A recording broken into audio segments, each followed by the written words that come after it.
going to talk about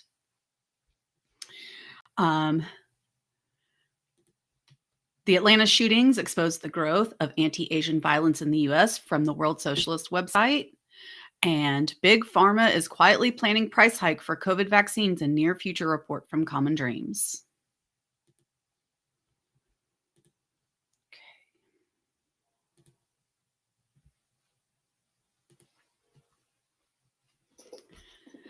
The Atlanta shootings exposed the growth of anti-Asian violence in the U.S. by Kevin Reed. And this comes from Common Dreams. This article comes from the World Socialist website. Hold on, let me close the door. My puppy keeps breaking in.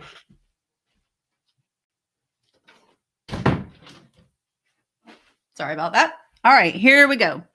A subcommittee of the House of Representatives held a hearing on Thursday entitled Discrimination and Violence Against Asian Americans, the first time the U.S. Congress has addressed the issue since the 1980s when Chinese American Vincent Chin was murdered.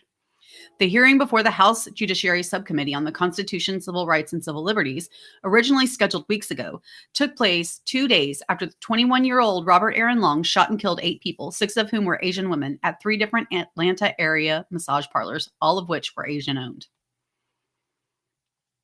So we have here a picture of Minister Todi Trong praise at an altar victims of violence as demonstrators participate at a rally, Love Our Communities, Build Collective Power, outside the Japanese American National Museum in Little Tokyo in Los Angeles, Saturday, March 13th, 2021.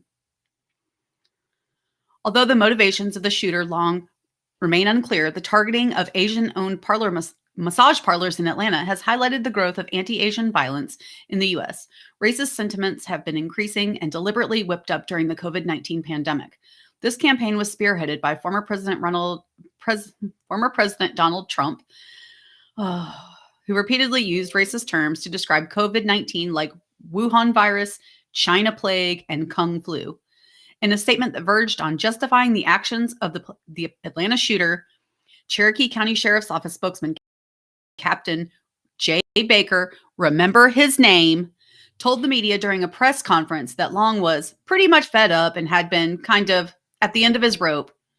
And yesterday was a really bad day for him, and this is what he did. Seriously, it was a bad day. Let me tell you something. When I have a bad day, I don't go and shoot up people. That's not what I do. Killing people is not something that you do because you're having a bad day. You don't kill people because you're having a bad day. You kill people because you hate them. If you hate someone, that can be considered a hate crime. It's not that hard to understand. And since he targeted mostly Asian people, I would think that this police captain, but there's other information that has come out about him, which we will see. He's not perfect by any means by any means. It was subsequently reported that Captain had posted a photo of a shirt on Facebook last April that contained the message, COVID-19 imported virus from China. The Cherokee County Sheriff's Department immediately went into damage control with another officer issuing a statement on Thursday stating that Captain Baker had a difficult task before him, and this was one of the hardest in his 28 years in law enforcement. Aww. Poor Captain Baker. It's so hard for him. Oh, but it's not really hard for all the Asians that have been harassed over the last year? And longer? Asian harassment hasn't just been happening. It's been happening for a long time. During the House subcommittee hearing, a truly horrific picture was painted of the growth of anti-Asian violence and hate in the U.S. Manusha P. Kulkarni, executive director of the Asian Pacific Policy and Planning Council and co-founder of Stop AAPI Hate, reported the following statistics between March 2020 and February 2021. There have been 3,795 self-reported incidents of bias and discrimination against Asian Americans and Pacific Islanders, AAPI, from all 50 states and the District of Columbia. These instances are made up of verbal harassment, 68.1%, shunning, 20.5%, physical assault 11.1%, civil rights violations such as workplace discrimination, refusal of service, and being barred from transportation 8.5%, and online harassment 6.8%. Women experience hate incidents 2.3 times more than men. Youth up to 17 years old report 12.6% of incidents, and seniors 60 years and older report 6.2% of the total. Chinese are the largest ethnic group, 42.2%, to report instances of hate, followed by Koreans, 14.8%, Vietnamese, 8.5%, and Filipinos, 7.9%. Businesses are the primary target of hatred, 35.4%, followed by public streets, 25.3%, public parks, 9.8%, and online acts of hatred, 10.8%. An example of the verbal harassment experienced by Asian Americans is described in a Stop the AAPI Hate report. I was shopping at a store in Milpitas, California, when an older man started making faces at me. I asked him what was wrong, and he said, "What's wrong? You're out here shopping." I was confused, and he followed up with, "We delisted your companies, shipped back your international students. When do you ship out? When do you ship out? We're going to take away your citizenship." Kulkarni also noted that studies show that as many as 3 in 10 Asian Americans have experienced racial slurs or racist jokes since the beginning of the COVID-19 pandemic. She said a poll in April by the Center on Public Integrity, CPI, found that 30% of all Americans and 60% of Asian Americans had witnessed someone blaming Asians for the spread of the pandemic. A Harris poll from April also reported that 75% of Asian Americans are concerned about hate and discrimination. In the intervening 11 months, it is likely that instances of anti-Asian violence and discrimination have increased. Dr. Erica Lee, Regents Professor of History and Asian American Studies and Director of the Immigration History Research Center at Minnesota, also gave testimony. Dr. Lee said that a report released by the Center for the Study of Hate and Extremism at California State University, San Bernardino, showed that hate crimes against Asian Americans rose by 150% in 16 of America's largest cities between 2019 and 2020. Additionally, Dr. Lee reviewed the history of racial violence against Asian Americans going back 150 years. Throughout this history and in the present situation, the attacks on Asian Americans were encouraged and abetted by both government policy and public statements by political figures. In 1882, Congress passed the Chinese Exclusion Act, the first U.S. federal law to prohibit Chinese immigrant laborers from becoming naturalized citizens. It was not overturned until 1943. In the 1930s, Japanese, Korean, South Asians, and Filipinos were barred from entering the U.S. and from becoming U.S. citizens. Perhaps more well known is Executive Order 9066, signed in February of 1942 by President Franklin Roosevelt, initiating the forced relocation and mass incarceration of 120,000 Japanese Americans. These Americans, 2/3 of whom were American-born citizens, were forced from their homes and sent to prison camps as prisoners without trial for the duration of World War II. While the Biden administration is attempting to distance itself from the growth of anti-Asian violence, the Democratic Party is intensifying the policies pursued by the Trump White House in relation to China. As reported by the World Socialist website on Tuesday, behind the backs of the U.S. public, the Biden administration is seeking to encircle China with offensive missiles based in Japan, Taiwan, and South Korea. Wow, I missed that on Tuesday. Central to this great power conflict with implications for a third world war with nuclear weapons is the attempt to develop anti-Chinese sentiments within more backward layers, including by propagating the lie that the coronavirus was deliberately spread around the world by the Chinese government. The source of the growth of anti-Asian violence in the U.S. is the world capitalist system. Just as in the 19th and 20th centuries, the ruling elite is using anti-Asian ethnic and racial hatred to divide the working class. So let's see what... Oh my goodness. U.S. imperialism puts China in its sights by Andre Damon on the 16th of March. Behind the backs of the American world population, the Biden administration and the U.S. military are preparing an escalation of military tensions against China with incalculable consequences.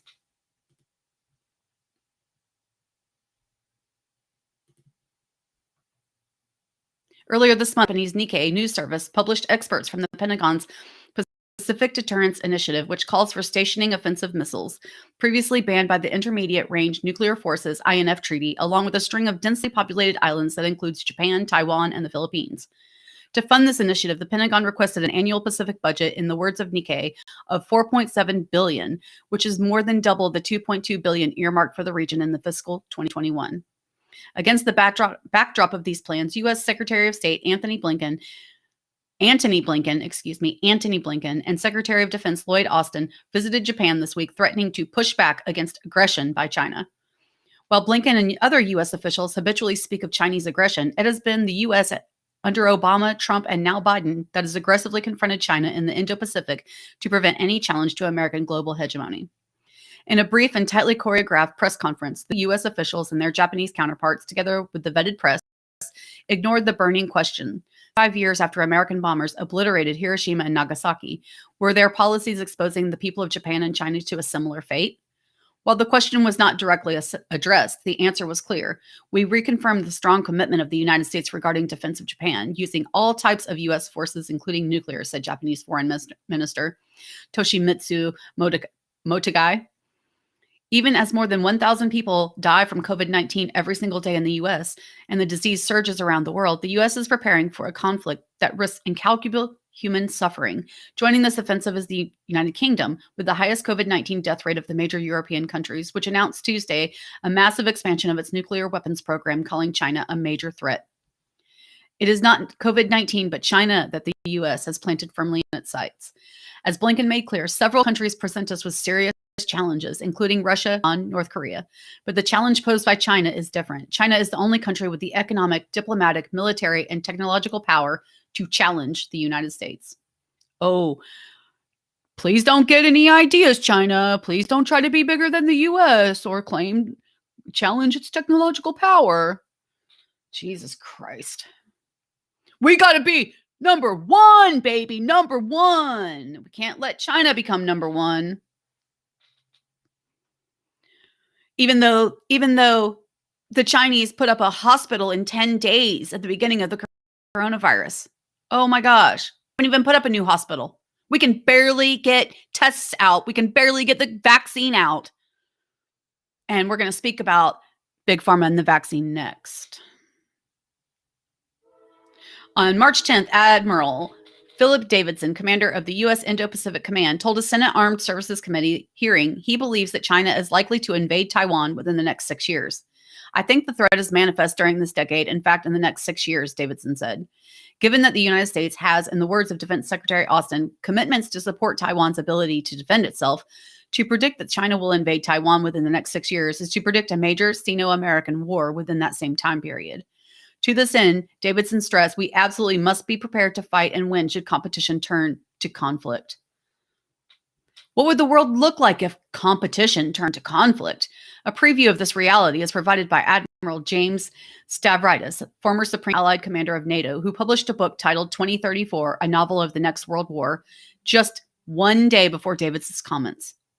The novel depicts the nuclear conflict between the United States and China, involving the total annihilation of major cities on both sides. Stavridis writes that after an American nuclear attack on Shanghai, one of the largest cities in the world, these many months later, the city remained a charred, radioactive wasteland. The death toll had exceeded 30 million. After each of the nuclear attacks, international markets plummeted, crops failed, infectious diseases spread, radiation poisoning promised to contaminate generations. The devastation exceeded capacity for comprehension. The American survivors of a Chinese nuclear attack on San Diego are left to live in wretched camps where cyclical outbreaks of typhus, measles, and even smallpox often sprouted from the unbilged latrines and rows of plastic tanks. What is most striking is the contrast between these graphic depictions of mass death and the imminent danger of what Stavridis calls a world war, and the degree to which the public is unaware that these preparations are even underway. The Chinese are coming! The Chinese are coming! I can hear it now. Can't you hear the hoofbeats for war? Can you hear it? It's quiet now, but it'll build and build and build and build.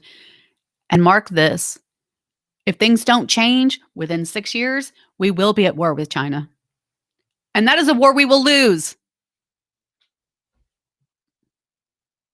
How many people in the U.S. know that the United States is preparing to deploy offensive missiles in highly populated areas off the Chinese coast?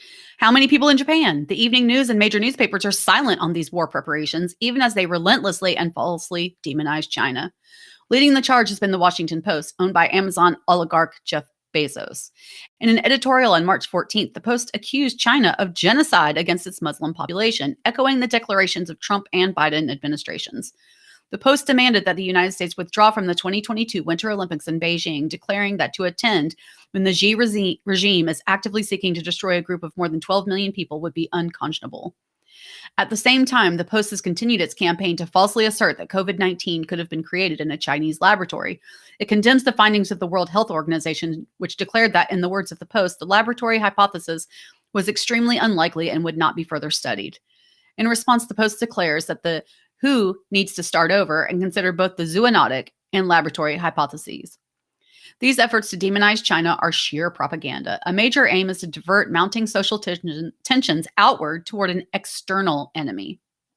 This is what they always want, an external enemy, because the internal enemy is capitalism.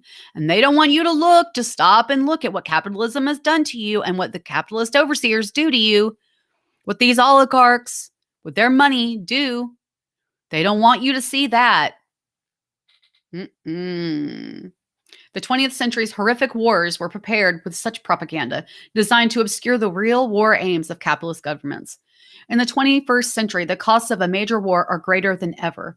In the 20 years of this century, despite perpetual wars and proxy conflicts, there has never been a full-scale clash between nuclear-armed states. But exactly such a war is threatened by the massive U.S. military buildup against China, and that should terrify all of us. In fact, I think we'll do a special on Nagasaki and Hiroshima sometime this week, this next week, because we need to remember what nuclear fallout is and what it does to us and how it hurts people. Let's look at Chernobyl, 3 Mile Island. Come on, guys. We can't let U.S. imperialism suck us into a war against China, which we will lose. We will lose.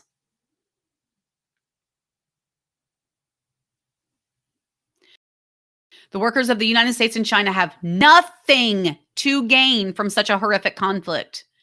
It is they, not the generals and politicians, who would bear the cost. If a relapse to the bloodshed of the 20th century is to be avoided, it is the working class that must prevent it. The fight against imperialism and the danger of a new world war must be developed as a revolutionary movement of workers throughout the world in opposition to the homicidal policies of the ruling elites and the entire capitalist system.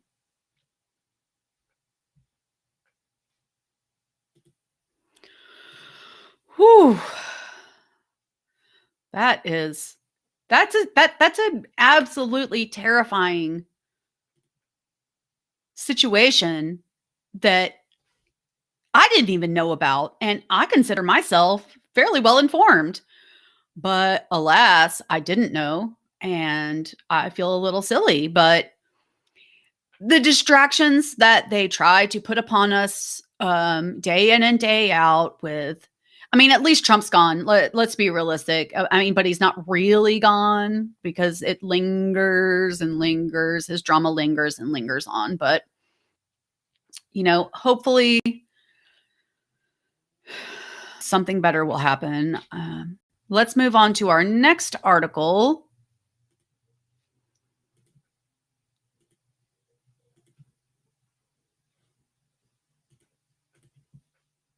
Okay, this is from Common Dreams, from today, by Kenny Stansel.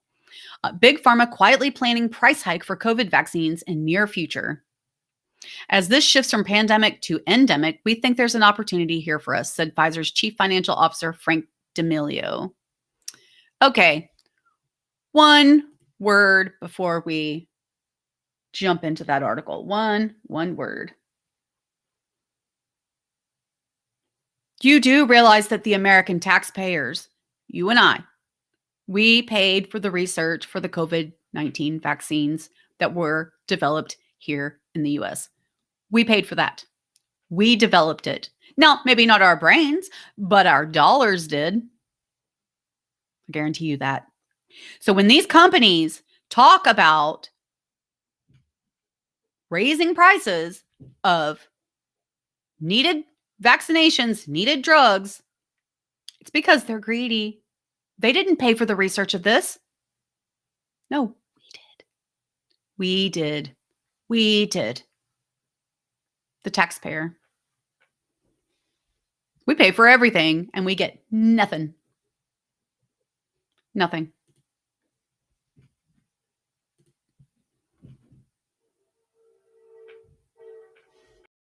No one is safe until everyone is safe. Free the vaccine. A coalition of health justice advocates gathered outside Pfizer's headquarters in Manhattan on March 11th, 2021, to call on the Biden administration to push pharmaceutical companies to commit to equitable global vaccine distribution and help end the pandemic everywhere by supporting the waiver of the World Trade Organization's monopoly protections for big pharma.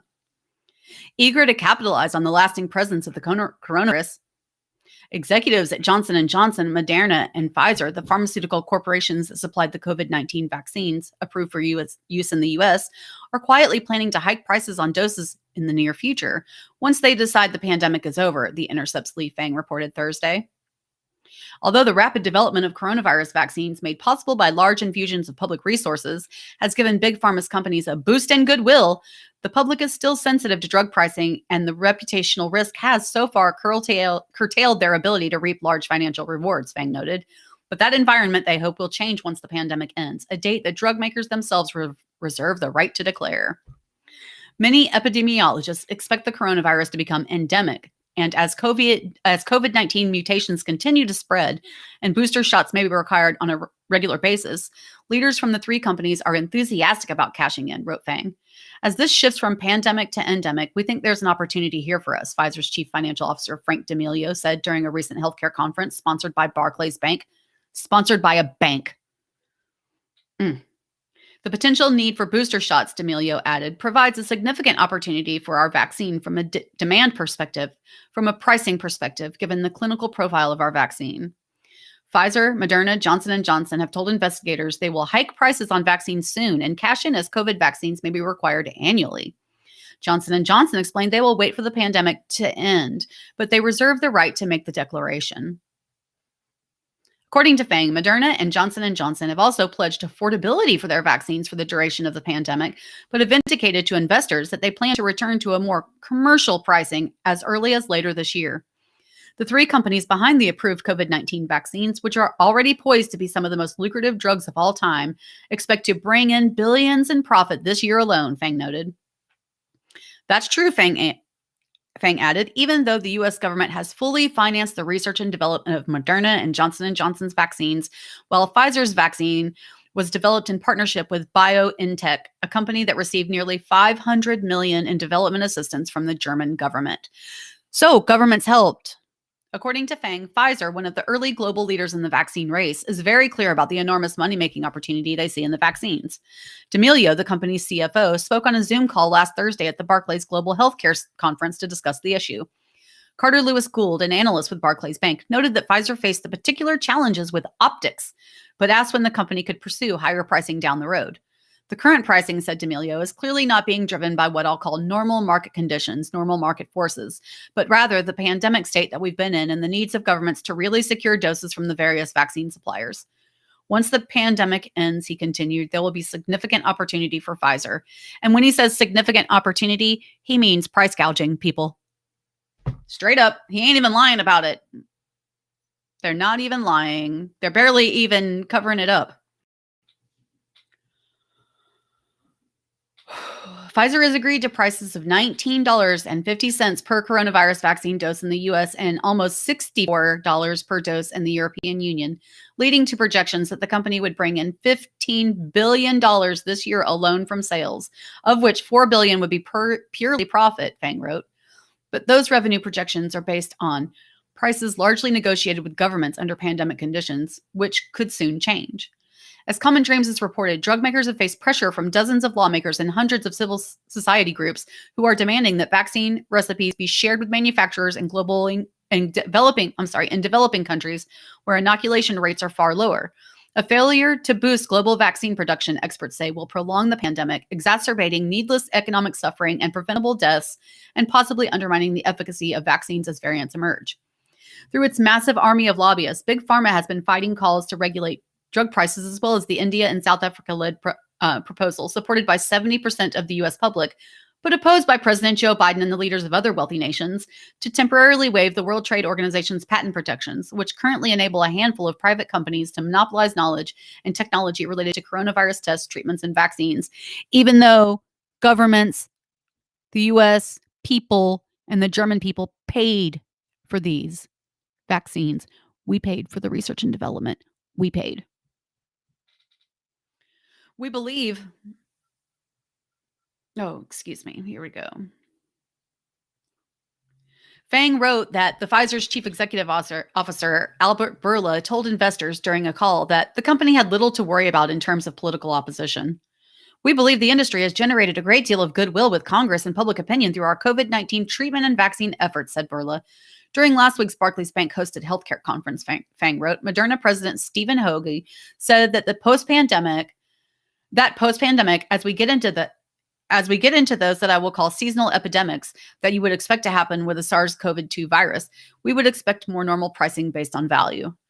And at the Raymond James Institutional Investors Conference earlier this month, Fang noted Johnson & Johnson's Executive Vice President Joseph Wolk told investors that the company would reevaluate the vaccine for pricing that's much more in line with a commercial opportunity when the pandemic is over.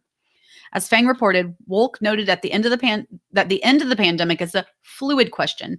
The announcement, Wolk said, would come down to a percentage of people vaccinated, though he did not give any specific figures. The pandemic period will be in place for the majority of this year, if not the entire piece of this year, he continued. Oh, great, this year, he continued before making it clear that the declaration would be left to Johnson & Johnson. I think when we look at it, it's not going to be something that's dictated to us, said Wolk. The end of the pandemic may be declared by the World Health Organization or other international bodies. Drug firms, however, are not under a legal requirement to make prices based on the WHO's determination. Achal Prabhala, coordinator of the Access IBSA project, which advocates for access to medicines, told Fang that Americans are amazed that they're getting vaccines for free. And of course, they're not, because they've already paid for them once, and now they're amazed that they're not paying for them twice. Companies like Pfizer, which has not made the vaccine available to 85% of the world's population, are enjoying immense popularity in the US and Europe because of the fact that they got the vaccines done fast, and they seem to work well, Prabhala continued. That's an unusually good position for pharma. They're not used to being thought of as saviors. It's pretty interesting, he added, that they are now waiting for the opportune time to raise prices once enough people have been vaccinated. Big Pharma's profit-maximizing behavior is documented in the Intercept's new reporting as part of a long-standing pattern. For instance, hospitalizations skyrocketed last year, but routine visits to the doctor's office and demand for new prescription medications fell sharply as a result of the pandemic. As Common Dreams reported at the time, the pharmaceutical industry planned to make up for the lost revenue by raising prices on more than 300 drugs in the U.S. on January 1st. Big Pharma's greed is a danger to public health, reps Pramila Jayapal, Democrat from Washington, and Mark Pocan, Democrat from Wisconsin, said last summer when Gilead announced that it would charge U.S. hospitals $3,120 per privately insured patient for the treatment course of remdesivir, a COVID-19 drug whose development was financed in large part by taxpayers. Last week, before the latest reporting on Big Pharma's plans to raise COVID-19 vaccine prices in the coming months, Senator Bernie Sanders, Independent Vermont, urged Biden to join the more than 100 countries that support an emergency waiver of the WTO's restrictive intellectual property rights agreement. It is unconscionable, said Sanders, that amid a global health crisis, huge multi-billion-dollar pharmaceutical companies continue to prioritize profits by protecting their monopolies and driving up prices rather than prioritizing the lives of people everywhere, including in the global south.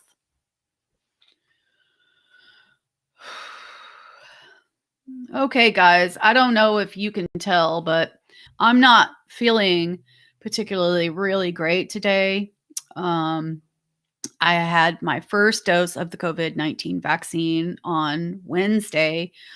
And today I feel a little under the weather. I feel a little really tired. I just literally, before I came on here, I know I look like I've been awake for a long time, but I literally just woke up from a nap, literally a half an hour before I came to do the show.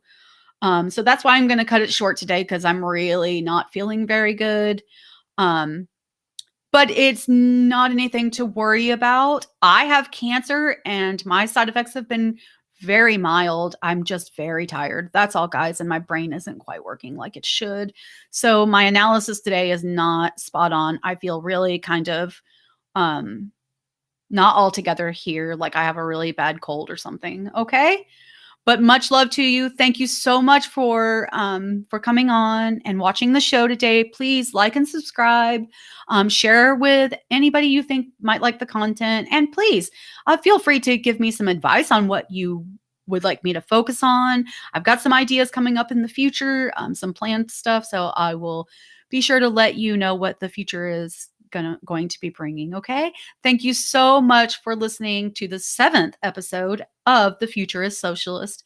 I'm your host, Emberly McCullough, and I will see you again back here tomorrow at 4 o'clock Pacific Standard Time. Thank you so much.